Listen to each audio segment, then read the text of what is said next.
Alright, there we go. Looks like we're back. Okay.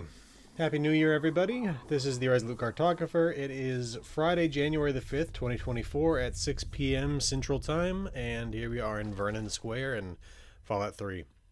Okay, so this is follow-up on the lore video that I'm continuing to work on. Again, this is going to be covering the entirety of the metro system of Fallout 3. But along with that, I've decided that I'm going to cover the districts of Fallout 3 as well. And these are the areas that you can only visit by using the metro or other tunnels to get there. Let's take a look at the map, and we'll talk about exactly what those areas are.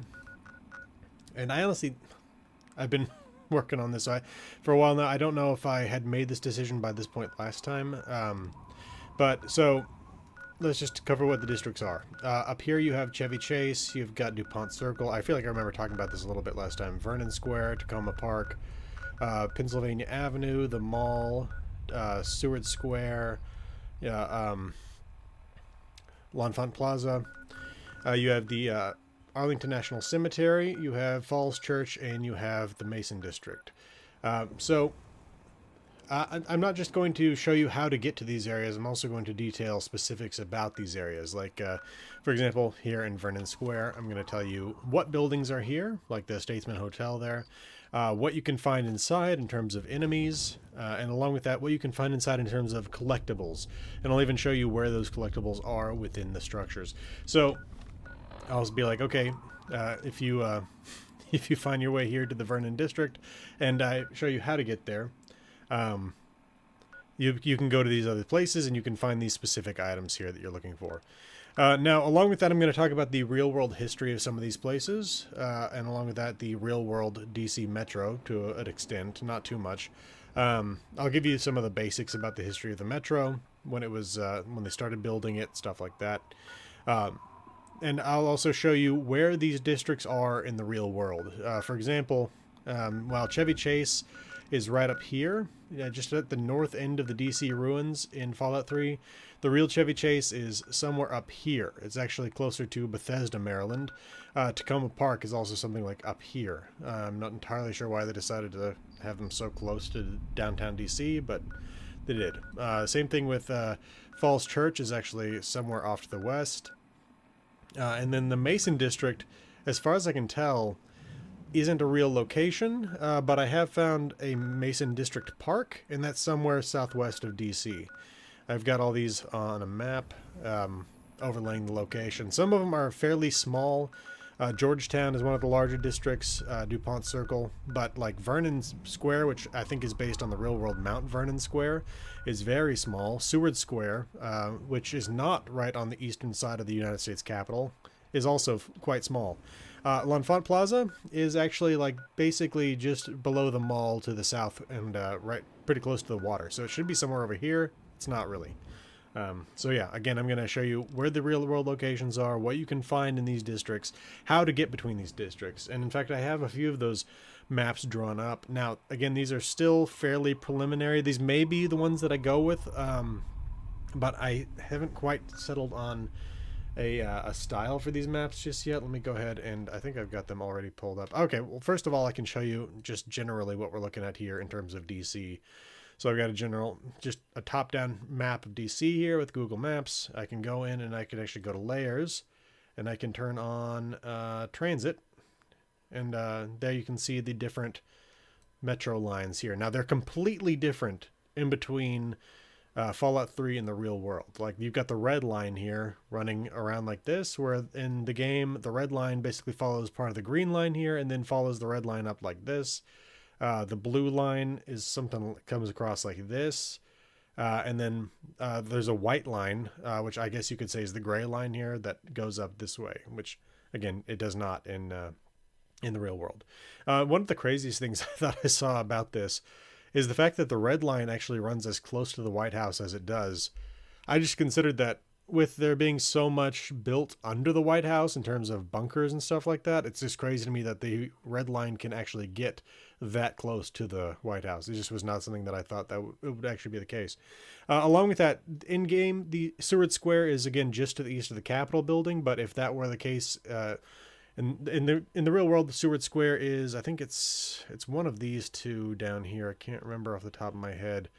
But really what's found just to the east of the Capitol building is the Supreme Court and the Library of Congress.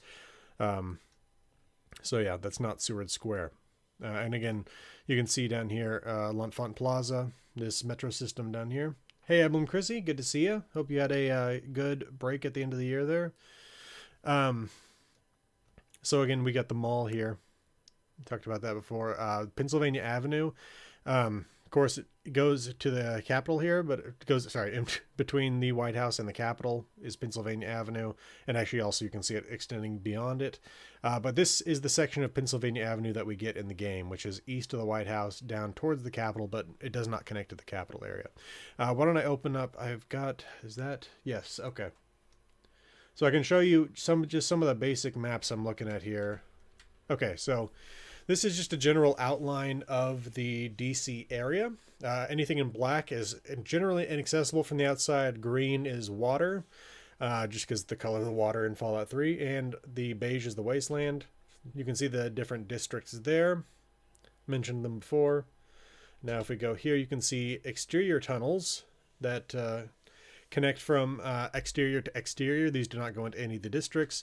But then you can also see here, this is the what I'm calling the main line. And this, you can see, connects to the wasteland down here at Anacostia Crossing, but it runs all the way to make connections through Seward Square, the Mall, Pennsylvania Avenue, Vernon Square, DuPont Circle, Georgetown, and the Arlington National Cemetery. And so why don't I pull up, do I have that available? I'm not sure if I have that available. Basically, what I did was I managed to redraw the metro map that you find in game. Let's see. We just left the metro area here. All right, so I redrew the interior game here of the interior version of this map. And it's not even really this one specifically, but it's much like this one. This one says Metro Mass Transit System at the bottom. The other one is basically talking about what stations are open, what lines are open, stuff like that. I redrew that one in order to make it more clear. But when you really look at this thing, you can really get an idea for just how damaged the metro system is.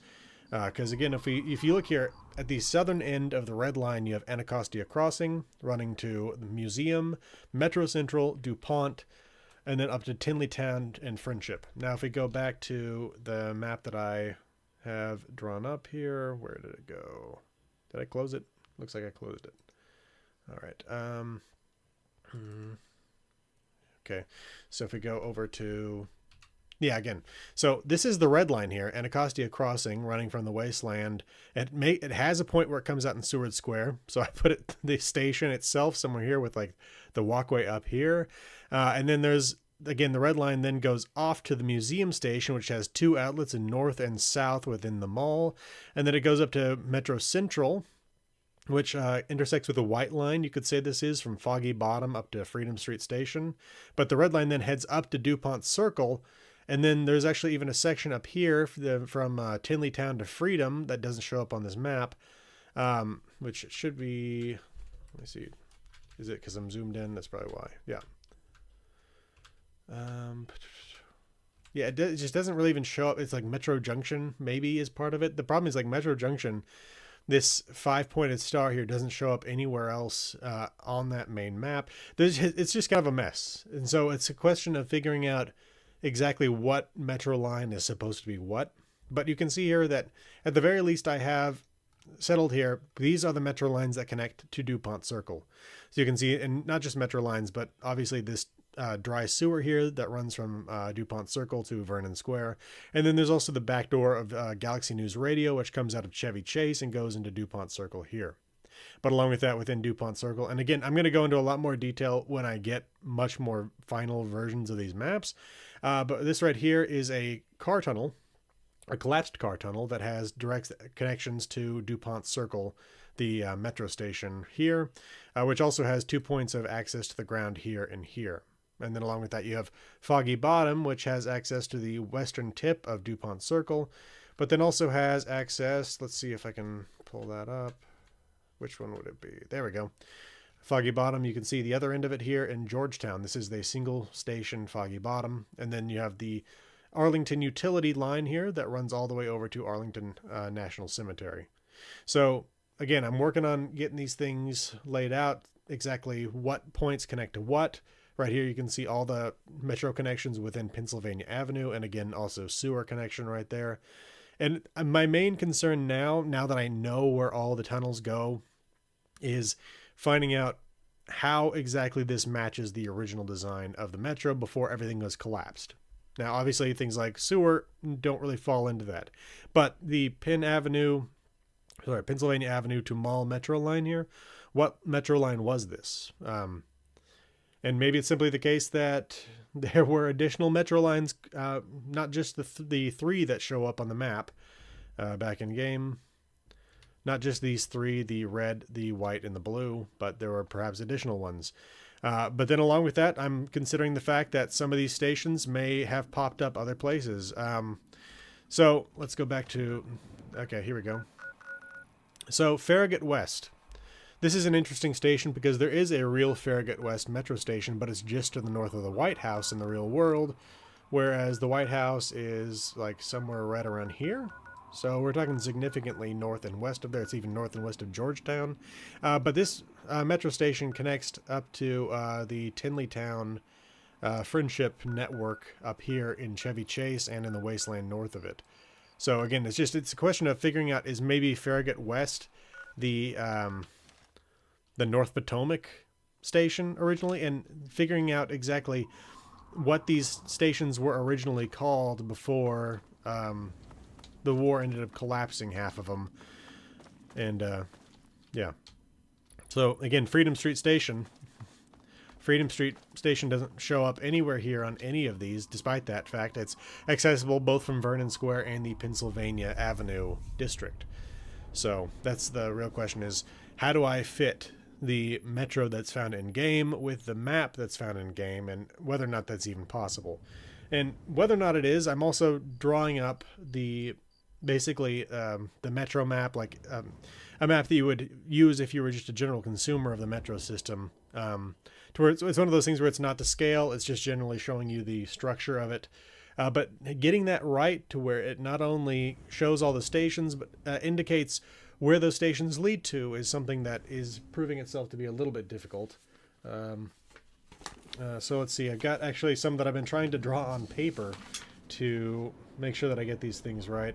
And this one's, it's kind of jumbled. I don't know how well you're going to be able to see this on the camera here, but you can see here that I've got the red line in kind of a maroon color here, and trying to indicate like Anacostia Crossing connects to the wasteland. But I also have to, of course, show that it also connects to Seward Square, you know, so it's going to be, I'm figuring it out. I'm going to figure it out, and I'm going to get this stuff all together and get it out to y'all. It's taking a little bit of time to figure out exactly how to do the maps when they're kind of jumbled, you know.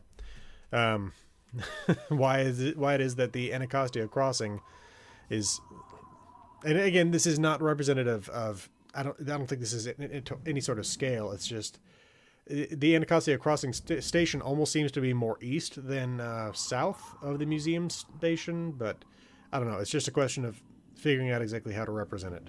Now, along with that, there are stations here that are not necessarily represented, or the interesting thing is knowing where the stations are, but also finding that all the connections to them are collapsed. For example, the Platts station doesn't seem to exist in the game. Arlington, though, does exist in the game, and so does Foggy Bottom, but this connection point here is gone. Instead, there's a utility tunnel I talked about earlier that you can run from basically before the tunnel collapses over to Arlington, and then climb out of that utility tunnel, and you find yourself at the Arlington Station. And the Arlington Station connects you to the wasteland outside. So the Arlington Station itself is basically just a tunnel in between the wasteland and the Arlington National Cemetery section, but it technically still exists on the metro line. It's just it has no actual direct connectivity with anything else on this line here. So it's going to be interesting to show how all that stuff works, and I've been experimenting with different versions of that, basically copying this map and then drawing X's where the line has been cut. But that doesn't seem to be the way to go about it. So again, it's figuring out exactly how to show you all this information that I'm trying to put together here. But again, if you missed it before, I am going to also cover the individual districts and everything you can find within them. So like the Statesman Hotel here. But every single one of these places has a lot of interesting locations in them, the Vault-Tec headquarters. And not only am I going to tell you like what enemies you're going to find there, what collectibles, but also potentially what quests connect to them as well. And some of those items are actually quest collectibles as well. I think it's the Statesman Hotel here that actually has a book of sheet music at the top of it that you can bring to Agatha. For Agatha's song, she's up out here. Where is she? Right there. Because Agatha's song brings you here to DC, to Vernon Square, to go to the Vault-Tec headquarters to find the location of Vault 92. And then along with that, you can also go here to the Statesman Hotel and go to the bar at the top of the Statesman Hotel and find the book of sheet music that she needs as well. And that's one of those things where it's like she doesn't actually require it for you to complete the quest, but it is something that helps her out. So it's an additional secondary little thing you can do for her. What else to tell you all about this stuff? So yeah, in terms of collectibles, I'm going to talk about pre-war books that you can bring to the Brotherhood of Steel. I'm going to talk about Nuka-Cola Quantum, again the sheet music book, and then the bobbleheads and skill books, wherever those might be, if those exist anywhere in here. Now, there are plenty of skill books. I don't remember if there's any bobbleheads in this area. I'm sure there's at least one. I'll have to go over the information again just to be sure. But yeah, so that's basically what I'm looking to do here, is not only give you how to get from place to place, but also what to do when you get there, what stuff you can find there, reasons to go into these areas. Because I can be honest with y'all, when I first played this game back in 08, I would really only go into the DC ruins when I absolutely had to for a quest.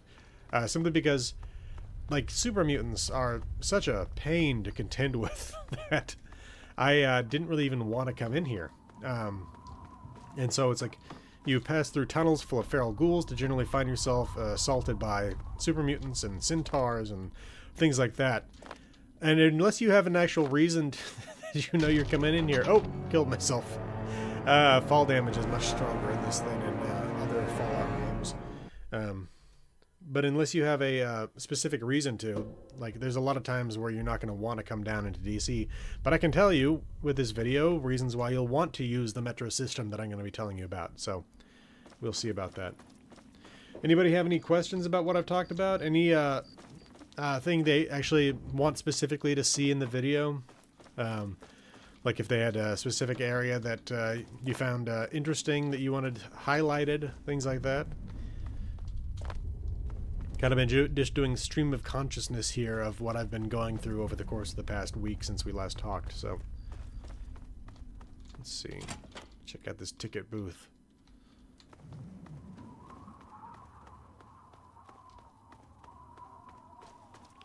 Yeah, this is the nuke site over here. I wonder if I put on a little bit of Rad-X.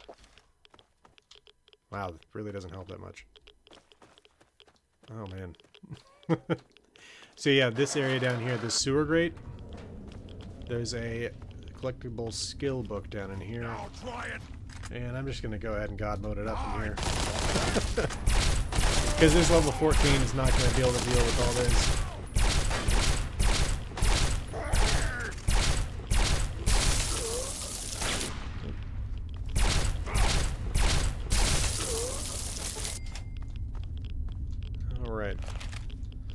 So yeah, right there. DC Journal of Internal Medicine. That's one of your medicine skill books. Which Fallout 3 has 23 to 25 of each skill book. And you can, of course, get a perk that doubles the effects of those books. Do I have that perk? I probably do. I think I always do that. Comprehension? Yes. Comprehension perk, you gain 1 additional skill point whenever a skill book is read. So why don't I go over and grab that medicine book, and then I go ahead and check the skills here. 42 DC Journal of Internal Medicine. I got 3 of them on me, apparently. There we go. Medicine increased by 2.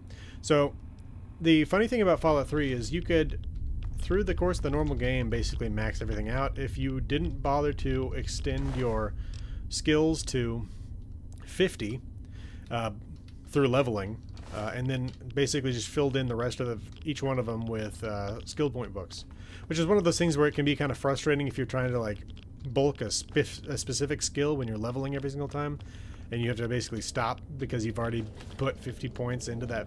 But again, if you have the patience and you actually pay attention to these things, you can max out every skill in Fallout 3. And also you have to have a certain level of intelligence. Your character does, I mean, because of course your skill points per level are also based on the level of intelligence that you have. So, well, if nobody has any questions they need to ask,